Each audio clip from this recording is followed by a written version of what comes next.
স্মরণ দেয়, আল্লাহকে সর্ব অবস্থায় স্মরণ করে। আল্লাযিনা ইয়াযকুরুনাল্লাহা কিয়ামা, যখন দাঁড়িয়ে থাকে, দাঁড়ানো অবস্থায় আল্লাহ রাব্বুল আলামিনকে স্মরণ করে। ওয়া কুউদা, যখন বসে থাকে, যখন বসা অবস্থাও আল্লাহ রাব্বুল আলামিনকে স্মরণ করে। ওয়া আলা জুনুবিহিম, যখন খাট হয়ে থাকে, শুয়ে থাকে, তখনও আল্লাহকে স্মরণ করে। ওয়া আলা জুনুবিহিম ইয়াতাফাক্কারুনা ফি খালকিস সামাওয়াতি ওয়াল আরদ ওয়া ইয়াতাফাক্কারুনা ফি খালকিস সামাওয়াতি ওয়াল আরদ, আর তারা চিন্তা করে আসমান এবং জমিন আল্লাহ তাআলা সৃষ্টি করেছেন, আল্লাহ তাআলার সৃষ্টি নিয়ে চিন্তা করে। আল্লাযিনা তাফাক্কারুনা ফি খালকিস সামাওয়াতি ওয়াল আরদ রব্বানা মা খালাকতা হাযা বাতিলান, তারা যখন আসমান এবং জমিন নিয়ে সৃষ্টি নিয়ে চিন্তা করে, তখন বলে রব্বানা মা খালাকতা হাযা বাতিলান, তারা তখন বলে ও আল্লাহ, আপনি বেহুদা কিছু সৃষ্টি করেন নাই, যা বানাইছেন বেহুদা বানান নাই। তারা সৃষ্টি নিয়ে গবেষণা করে। তাফাক্কারুনা ফি খালকিস সামাওয়াতি ওয়াল আরদ রব্বানা মা খালাকতা হাযা বাতিলান সুবহানাকা ফাকিনা আযাবান নার, তখন তারা বলে আল্লাহ সুবহানাকা ফাকিনা আযাবান নার, তখন তারা আল্লাহ তাআলার পবিত্র প্রশংসা করে এবং জাহান্নামের থেকে তারা প্রাণ চায়। তাহলে একটা মানুষ, জ্ঞানী মানুষ তো তারা যারা ঈমানের উপরে থাকে এবং ঈমানের উপরে হালতে মৃত্যুবরণ করে, তাই তারা হলো জ্ঞানী। এবং যে আয়াত তেলাওয়াত করছি, আল্লাহ রাব্বুল আলামিন বলতেছেন রব্বানা ওয়া আতিনা মা ওয়া'আদতানা আলা রাসূলিকা ওয়া লা তুখজিনা ইয়াওমাল কিয়ামা। আল্লাহ রাব্বুল আলামিন বলেন রব্বানা ওয়া আতিনা মা ওয়া'আদতানা আলা রাসূলিকা, কাস্টমার কম কিন্তু এটা দামি কেন, ব্যবসার পুঁজি বেশি কেন? এটা স্বর্ণ হয়েছে দামি সম্পদ, আলু হয়েছে দাম কম। এই জন্য কোরআনের মজলিস, এখানে কোরআনের মজলিসের মধ্যে এখানে আসলে দেখবেন এটার মধ্যে হিংসাও আসে, যে ওয়াজ মাহফিলে যাবো না, এটা অন্য পাড়া করতেছে বা অন্য মাদ্রাসায় করতেছে, এরকম হিংসা যদি আমাদের অন্তরে আসে, তাহলে ইয়াকুমুল হাসাদা ফা ইন্নাল হাসাদা ইয়াকুলুল হাসানাতি কামা তাকুলুন নারুল হাতাব। আল্লাহ রাসূল বলেন তোমরা হিংসা হইতে দূরে থাকো, কারণ কেননা হিংসা নেকিকে ধ্বংস করিয়া দেয়, যেমনি আগুন শুকনা কাঠকে। তাহলে হিংসা শুধু সাধারণ মানুষের মধ্যে, আলেম ওলামাদের মধ্যে, যাদের মধ্যে থাকবে, এই হিংসা যদি আমরা দূরে না থাকি, তাহলে আমাদের নেকিকে খায়া ফেলবে, যেমনি আগুন শুকনা কাঠকে খেয়ে ফেলে। এই জন্য ওয়াজ মাহফিল গুলা আমরা আসি না, মসজিদে ওয়াজ মাহফিলে অনেক জায়গা আছে এরকম হয়, দলাদলের জন্য আসে না, কিন্তু বাজারে কিন্তু টিকে যায়। বাজারে ঝগড়া হয়েছে, দুই ভাই একসাথে যায়, বাজারে যায় সমস্যা নেই, কিন্তু মসজিদে আসে না কেন? আমার মিল পড়ে না। তাহলে বাজারে রাগ দেখায় না, আল্লাহর ঘরের রাগ দেখায়, এখানে যাবো না, এই মাহফিলে যাবো না। তা আল্লাহ এবং আল্লাহ রাসূলকে খুশি করার জন্য আমরা এই কোরআনের বাগান যে সাজাইছেন, এখানে এসে বসে যাই।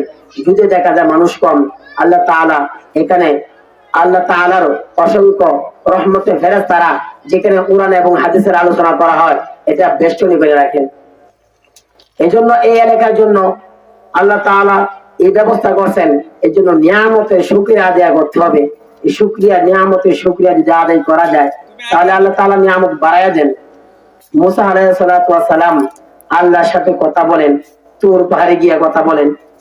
রাস্তার মধ্যে দেখে একটা লোক, হাত নাই পা নাই, চোখে দেখে হাত নাই পা নাই, এরকম বডিতে শুধু হাত নাই পা নাই। আমি এরকম একটা লোক দেখছি গাজীপুর চৌরাস্তা, ভিক্ষা করতেছে, পাশে একজন মহিলা বসে রয়েছে, ভিক্ষা করতেছে, হাত পা নাই, এরকম বালিশের মতন চাইন কোনা মাথা আছে। তো মুসা নবীর যুগে এরকম একটা লোক, মুসা নবী যখন রাস্তা দিয়ে যাইতেছে, এই লোকটা বলতেছে ইয়া আইনা ইয়া নবী আল্লাহ, ও মুসা পয়গম্বর, আপনি কোথায় যান? মুসা নবী জবাব দেন ইলা তুরি লিকাল্লিমাল্লাহ, তুর পারে যাই আল্লাহর সাথে কথা বলার জন্য। এই লোক বলতেছে মুসা পয়গম্বর, আমার একটা আরজি আল্লাহ রাব্বুল আলামিনের কাছে পেশ করতে পারবেন কিনা? মুসা নবী বলে, বলো তোমার কি আবদার? এই লোক বলে, ও মুসা নবী পয়গম্বর, আমার হাত নাই পা নাই, আল্লাহ তাআলা আমাকে কেন বানাইছেন? মানুষকে বানাইছেন তো একটা উদ্দেশ্য নিয়ে বানাইছেন। আল্লাহ তাআলা বলেন, ওয়ামা খালাকুতুল জিন্না ওয়াল ইনসা ইল্লা লিয়াবুদুন। আল্লাহ রাব্বুল আলামিন মানুষ এবং জিন জাতি বানাইছেন একমাত্র ইবাদতের জন্য বানাইছেন, আল্লাহ তাআলার গোলামি করার জন্য বানাইছেন। কিন্তু আমি তো স্বয়ংসম্পূর্ণ মানুষ নয়, আমার হাত নাই পা নাই, আল্লাহ রাব্বুল আলামিন আমাকে কেন বানাইছেন? আল্লাহ তাআলার কাছে জিজ্ঞাসা করবেন। মুসা নবী আল্লাহর সাথে কথা বলতেছে, এই তোর পারে গিয়া কথোপকথন চলতেছে। মুসা পয়গম্বর এক পর্যায়ে বলতেছে, ও আল্লাহ, তোমার একটা মাখলুক জানতে চাইছে, তোমার একটা বান্দা যার হাত নাই পা নাই, সে জানতে চাইছে তাকে আপনি কেন বানাইছেন? আল্লাহ রাব্বুল আলামিন বললেন, মুসা পয়গম্বর, আপনি কি মনে করছেন আমি মানুষকে বেহুদা বানাইছি? আফা হাসিবতুম আন্নামা খালাকনাকুম আবাসা, আমি মানুষকে বেহুদা বানাই নাই, একটা কারণে বানাইছি। আমি এই বান্দাকেও বানাইছি, যদিও হাত নাই পা নাই, আমি তাকে বানাইছি। জাহান্নামের মধ্যে একটা গর্ত আছে, এই গর্ত পরিমাণ তার বডিটা বানাইছি, জাহান্নামে গর্ত ভরাট করার জন্য তাকে বানাইছি।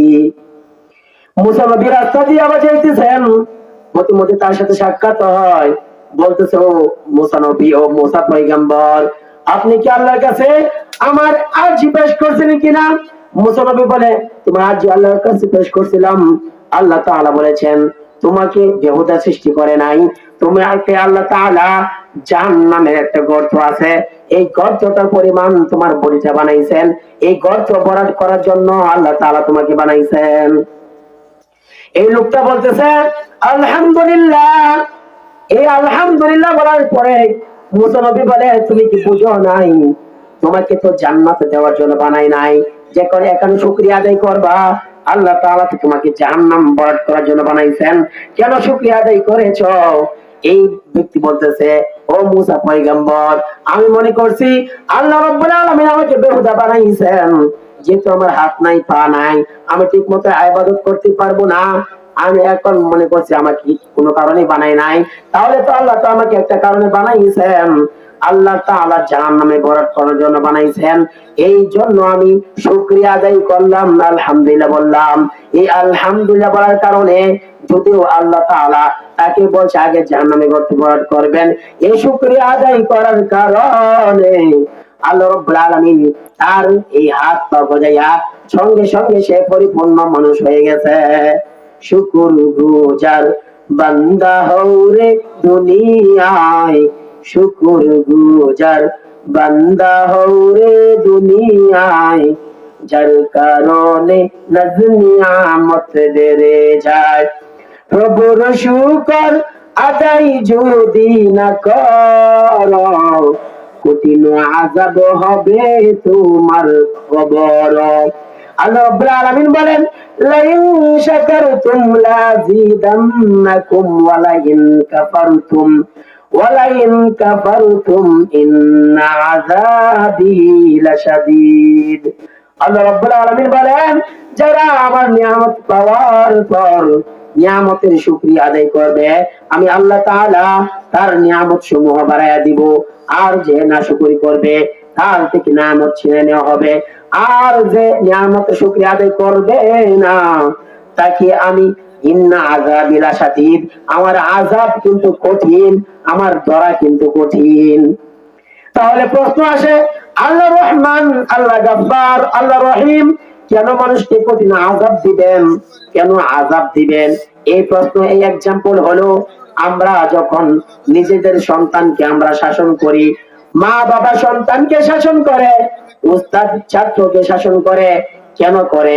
মা বাবা সন্তানকে শাসন করে, এটা নয় যে মা বাবার পেশা সন্তানকে শুধু মারা, উস্তাদের পেশা ছাত্রদেরকে মারা, এটা নয়। কেন মা বাবা সন্তানকে মারে? কেন উস্তাদের ছাত্রদেরকে মারে? মারে অপরাধের কারণে। যখন অপরাধ করে, মা বাবা মারার পরে বলে, এ সন্তান, তোমাদেরকে মারার কি দরকার ছিল? তোমরা কেন দুষ্টুমি করো, কেন নাফরমানি করো? এই জন্য তোমাদেরকে মারছি। মা বাবা মারার পর আক্ষেপ করে, বলে তোদেরকে মারার কি দরকার ছিল? কেরে ঠিক হয়ে ফেরত না, কেন ঠিক হয়ে ফেরত না? তাহলে তো তোদের মারার দরকার ছিল না। তাহলে রব্বুল আলামিন ইন্না আযাবি লাশাদীদ, আল্লাহ তাআলা কেন শক্তভাবে ধরবেন? আল্লাহ তাআলা বলেন মা ইয়াফআলুল্লাহু বিআযাবিকুম ইন শাকারতুম ওয়া আমানতুম। আল্লাহ রাব্বুল আলামিন বলেন মানুষদেরকে শাস্তি দেওয়া আমি আল্লাহর কি দরকার? মা ইয়াফআলুল্লাহু বিআযাবিকুম, তাদেরকে শাস্তি দেওয়া আমি আল্লাহর কি দরকার? মা ইয়াফআলুল্লাহু বিআযাবিকুম ইন শাকারতুম ওয়া আমানতুম, তারা যদি শুকরিয়া আদায় করে আমার প্রতি ঈমান আনে, তাহলে তাদেরকে শাস্তি দেওয়া আমার দরকার ছিল না। তাহলে আমরা শুকরিয়া আদায় করব। আল্লাহ রাব্বুল আলামিন চক্ষু দিয়েছেন, চক্ষু শুকরিয়া আদায় করব। হাত দিয়েছেন, হাতে শুকরিয়া আদায় করব। জবান দিয়েছেন, পা দিয়েছেন, পায়ে শুকরিয়া আদায় করব। এখন আল্লাহ তাআলা আমাদেরকে জবান দিয়েছেন, আলহামদুলিল্লাহর মাধ্যমে সকল শুকরিয়া আদায় হবে না। চক্ষুর মাধ্যমে আল্লাহ তাআলার নিয়ামত, আল্লাহ তাআলার কোরআন, মসজিদ, মাদ্রাসা, হক্কানি আলেম ওলামা, তাদের চেহারা দেখতে হবে। এ আল্লাহ তাআলা পা দিয়েছেন, এই পা দিয়া মসজিদে যাইতে হবে, কোরআনের মজলিসে যাইতে হবে, তাহলে পায়ের শুকরিয়া আদায় হবে। হাত দিয়েছেন, হাত দিয়ে অন্যায় কাজ করা যাবে না, এ হাত দিয়ে ভালো কাজ করতে হবে, দান সৎকার করতে হবে, তাহলে হাতে শুকরিয়া আদায় হবে। জবান দিয়েছেন, জবান দ্বারা যখন আলহামদুলিল্লাহ মাধ্যমে জবানের শুকরিয়া আদায় হবে, তাহলে প্রত্যেকটা শুকরিয়া যদি আদায় করতে চাও, তাহলে ইবাদত তুমি পরিপূর্ণ মন দাও, তাহলে ইবাদত করতে হবে। এই জন্য এই এলাকার জন্য এই একটা নিয়ামত, এই একটা কোরআনের মজলিস। আমরা আল্লাহর রাসূল বলেন এটা জান্নাতের বাগান। যেহেতু জান্নাতের বাগান, এই বাগানটা কোথায় বসছে, কোথায় জমছে, এটা দেখার বিষয় না। আপনাদের গ্রামের মধ্যে এরকম একটা বাগান, জান্নাতের বাগান, যদি জান্নাতে যাওয়ার ইচ্ছা থাকে, আল্লাহ রাসূলের ভাষ্য অনুযায়ী যেখানে কোরআন এবং হাদিসের আলোচনা করা হয়, এটা জান্নাতের বাগান। তাহলে যদি জান্নাতে যাওয়ার ইচ্ছা থাকে, তাহলে আমরা সকলে জান্নাতের দিকে ধাবিত হই, জান্নাতের দিকে চলে আসি, এই জান্নাতের বাগানের ভিতরে চলে আসি। যদিও মাইকের আওয়াজ দূর থেকে শুনবেন, কিন্তু ভিতরে যে মাইকের যে দূরে আওয়াজ হইতেছে, এটা হবে আওয়াজ। আর যদি প্যান্ডেল যেহেতু করা হয়েছে, এই সামার ভিতরে বসলে এটা হবে ওয়াজ। ভিতরে হয়েছে ওয়াজ, আর বাইরে শুনবেন আওয়াজ। এই জন্য আমরা যারা পুরুষরা যারা আছি, মেহরবানি করিয়া আমরা মঞ্চের ভিতরে রব্বুল আলামিন কিছু জ্ঞানী মানুষের, কিছু জ্ঞানী মুমিনের পরিচয় তুলে ধরছেন। জ্ঞানী মানুষ কারা? জ্ঞানী মানুষ কারা? যারা মাহফিলে আসে নাই তারা না। জ্ঞানী মানুষ কারা? যে আয়াত তেলাওয়াত করছি এর দুই আগের আয়াত আল্লাহ তাআলা বলতেছেন জ্ঞানী হলো তারা আল্লাযীনা ইয়াযকুরুনাল্লাহ, আল্লাযীনা ইয়াযকুরুনাল্লাহ কিয়ামান ওয়া কুউদান ওয়া আলা জুনুবিহিম। আল্লাহ রাব্বুল আলামিন বলেন জ্ঞানী হলো তারা যারা আল্লাহকে সকল সন্ধ্যায়, আল্লাহকে সর্ব অবস্থায় স্মরণ করে। আল্লাযীনা ইয়াযকুরুনাল্লাহ কিয়ামা, যখন দাঁড়িয়ে থাকে, দাঁড়ানো অবস্থায় আল্লাহ রাব্বুল আলামিনকে স্মরণ করে। ওয়া কুউদা, যখন বসে থাকে, যখন বসা অবস্থাও আল্লাহ রাব্বুল আলামিনকে স্মরণ করে। ওয়া আলা জুনুবিহিম, যখন খাট হয়ে থাকে, শুয়ে থাকে, তখনই আল্লাহকে স্মরণ করে। وعلى جنوبهم يتفكرون في خلق السماوات والأرض ويتفكرون في خلق السماوات والأرض, আর তারা চিন্তা করে আসমান এবং জমিন আল্লাহ তাআলা সৃষ্টি করেছেন, আল্লাহ তাআলার সৃষ্টি নিয়ে চিন্তা করে। আল্লাযীনা ইয়াতাফাক্কারুনা ফি খালকিস সামাওয়াতি ওয়াল আরদ রব্বানা মা খালাকতা হাযা বাতিলান, তারা যখন আসমান এবং জমিন নিয়ে সৃষ্টি নিয়ে চিন্তা করে, তখন বলে রব্বানা মা খালাকতা হাযা বাতিলান, তারা তখন বলে ও আল্লাহ আপনি বেহুদা কিছু সৃষ্টি করেন নাই, যা বানাইছেন বেহুদা বানান নাই। তারা সৃষ্টি নিয়ে গবেষণা করে। ওয়াতাফাক্কারুনা ফি খালকিস সামাওয়াতি ওয়াল আরদ রব্বানা মা খালাকতা হাযা বাতিলান সুবহানাকা ফাকিনা আযাবান নার। তখন তারা বলে আল্লাহ সুবহানাকা ফাকিনা আযাবান নার, তখন তারা আল্লাহ তাআলার পবিত্র প্রশংসা করে এবং জাহান্নামের থেকে তারা প্রাণ চায়। তাহলে একটা মানুষ, জ্ঞানী মানুষ তো তারা যারা ইমানের উপরে রাখে এবং ইমানের উপরে হালতে মৃত্যুবরণ করে তাই তারা হলো জ্ঞানী। এবং যে আয়াত তেলাওয়াত করছি, আল্লাহ রাব্বুল আলামিন বলতেছেন, রব্বানা ওয়া আতিনা মা ওয়া'আদতানা আলা রুসুলিকা ওয়া লা তুখজিনা ইয়াওমাল কিয়ামা। আল্লাহ রাব্বুল আলামিন বলেন, রব্বানা ওয়া আতিনা মা ওয়া'আদতানা আলা রুসুলিকা ওয়া লা তুখজিনা ইয়াওমাল কিয়ামা। জ্ঞানী মানুষের পরিচয়, তারা আল্লাহর কাছে বলে, ওয়া আল্লাহ, রব্বানা ওয়া আতিনা মা ওয়া'আদতানা, আপনি রাসূল সাল্লাল্লাহু আলাইহি সাল্লামের মাধ্যমে যা ওয়াদা করেছেন তা আমাদেরকে দিয়া দেন। রব্বানা ওয়া আতিনা মা ওয়া'আদতানা আলা রুসুলিকা ওয়া লা তুখজিনা ইয়াওমাল কিয়ামা। আর কিয়ামতের ময়দানে ওয়ালা তুখজিনা ইয়াওমাল কিয়ামা, আমাদেরকে লাঞ্ছিত করিয়েন না, আমাদেরকে লজ্জা দিয়েন না, আমাদেরকে লাঞ্ছিত করিয়েন না, আমাদেরকে লজ্জা দিয়েন না। ইন্নাকা লা তুখলিফুল মিআদ।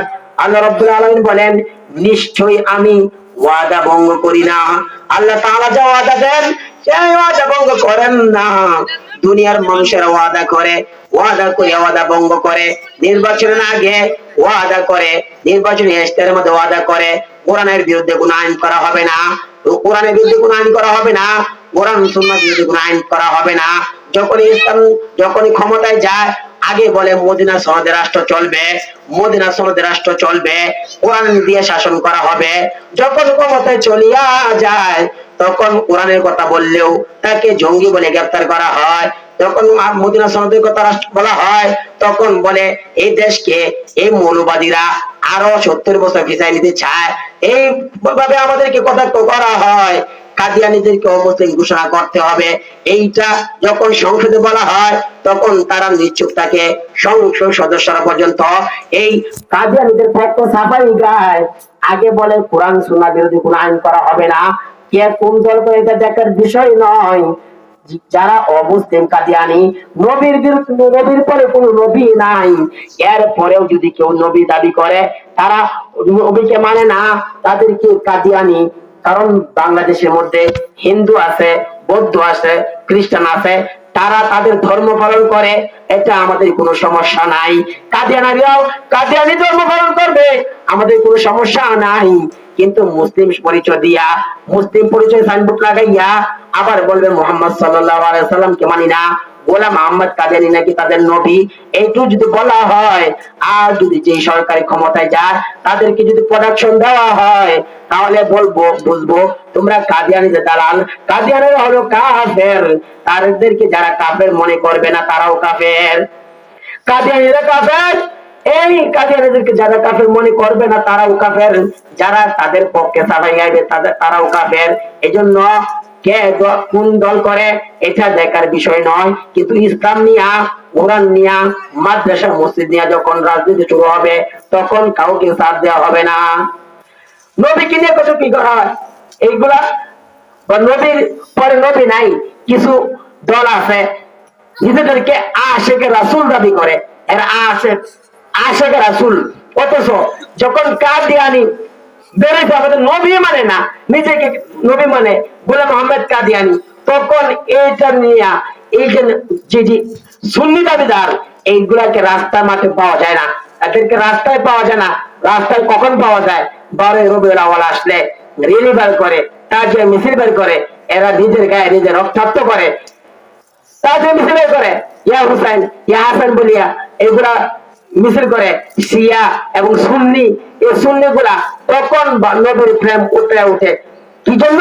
রবিউল আউয়াল মাসে খাওয়ার জন্য, মিষ্টি খাওয়ার আসে। তারা রক্ত দেওয়ার জন্য আসে না, মিষ্টি খাওয়ার আসে। এই জন্য মিষ্টি খাওয়ার আসে ঘরে হবে না। এই জন্য আল্লাহ রাব্বুল আলামিন বলে, আমি ইন্নাকা লা তুখলিফুল মিআদ, আমি যা ওয়াদা করেছি এই ওয়াদা আমি ভঙ্গ করি না। আল্লাহ রাব্বুল আলামিন ওয়াদা করতেন আমাদেরকে, যেন আমরা দোয়া করলাম আল্লাহ নবীর মাধ্যমে যা আপনি ওয়াদা করছেন আমাদেরকে তা দিয়া দেন, আমাদেরকে কিয়ামতের ময়দানে লাঞ্ছিত করিয়েন না। কারণ কিয়ামতের ময়দান এমন ভয়াবহতা, এমন ভয়ঙ্কর এই কিয়ামতের ময়দান। আল্লাহ রাসূল কিয়ামত সম্পর্কে যখন বর্ণনা করবেন, আল্লাহর রাসূল খাইতেছেন, গোশত দিয়ে রুটি খাইতেছেন। আল্লাহ রাসূল রানের গোশত খুব প্রিয় ছিল, রানের গোশত দিয়ে রুটি খাইতেছেন। এই খাওয়া অবস্থায় আল্লাহ রাসূল বলতেছেন, আনা সাইয়্যিদুন নাস ইয়াউমুল কিয়ামা। আল্লাহ রাব্বুল আলামিন আমাকে কাল কিয়ামতের ময়দানে আনা সাইয়্যিদুন নাস, আমি হব সবার নেতা। নবী বলতেছেন, আমি হব সবার নেতা। আজকে নেতার অভাব নাই, আজকে নেতার অভাব নাই। যখন দেশের মধ্যে বিপদ আসে, নেতা হেলিকপ্টার দিয়া ভাগে, জনগণকে ফেলায় ভাগে। আর আমার নবী এমন নেতা, যিনি এখনো পর্যন্ত মদিনায় ইয়া উম্মতি উম্মতি বলতে কাঁদতেছেন। কাল কিয়ামত পর্যন্ত আমাদেরকে কিয়ামতের মাঠেও আমাদেরকে বলবেন না, নেতার অনুসরণ যদি করতে চাও তাহলে মুহাম্মদ সাল্লাল্লাহু আলাইহি ওয়াসাল্লামের অনুসরণ করো। মুহাম্মদ সাল্লাল্লাহু আলাইহি ওয়াসাল্লামের অনুসরণ করতে হবে। এমন নেতা বলতেছে, আনা সাইয়্যিদুন নাস, আমি হব সবার নেতা।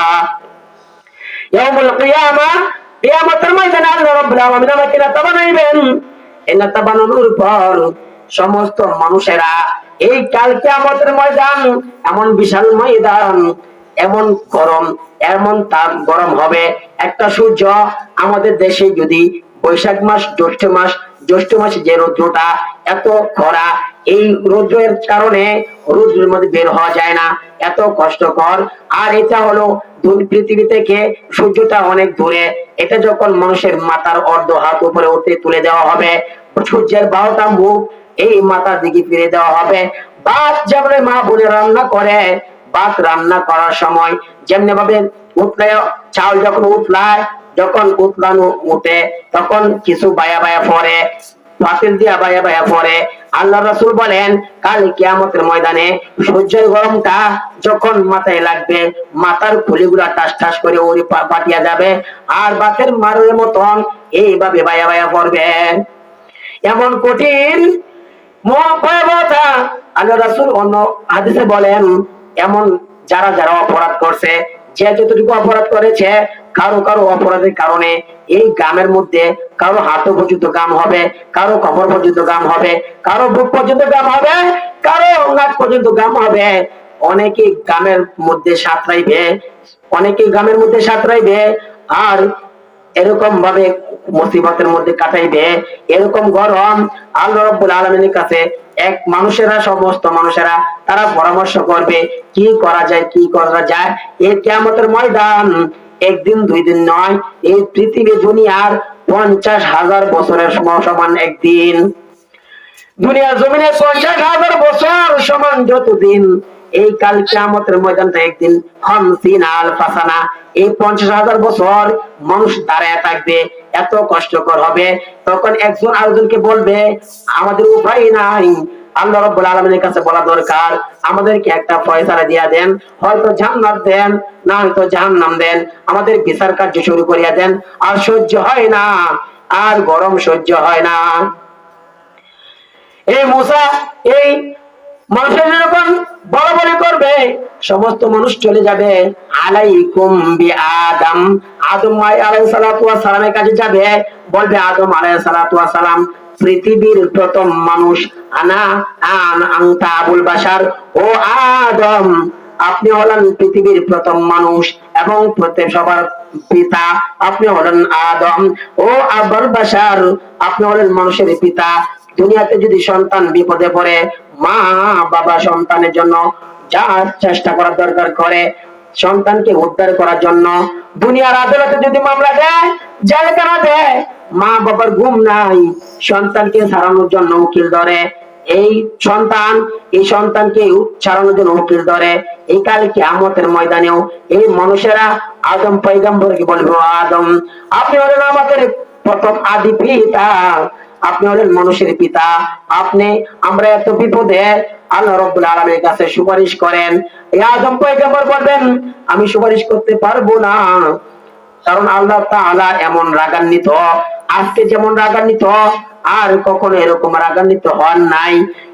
অতএব আমি বলতে পারবো না। তার কারণ হলো আল্লাহ রাব্বুল আলামিন আমাকে এবং আমার স্ত্রী হাওয়াকে বলছিলেন, ওয়া আদম উসকুন আনতা ওয়া যাওজুকাল জান্নাতা ফাকুলা মিনহা রাগাদ ফাকুলা মিনহা হাইথু শিতুমা। আদম আলাইহিস সালাম হাওয়াকে বলছিলেন, ও আদম এবং হাওয়া, আপনারা দুজন জান্নাতে বসবাস করেন, জান্নাতের নাজ নিয়ামত খান, যা মনে চায় তা খান, কিন্তু একটা ফল খাবেন না, ও একটা ফলের কাছেও যাবেন না। ওয়ালা তাকরাবা হাযিহি শাজারা ওয়ালা তাকরাবা হাযিহি শাজারাতা ফাতাকুনা মিনাল যালিমিন। আদম পয়গম্বর, আপনি ওই গাছের নিকটবর্তী হবেন না। যদি নিকটবর্তী হয়ে যান তাহলে আপনি জালিমদের মধ্যে একজন হয়ে যাবেন। অতএব এই গাছের নিকটবর্তী হবেন না। এই নিকটবর্তী কেন বলা হয়? আল্লাহ তাআলা তো এটা বলতে পারতেন এই গাছের ফল খাবেন না।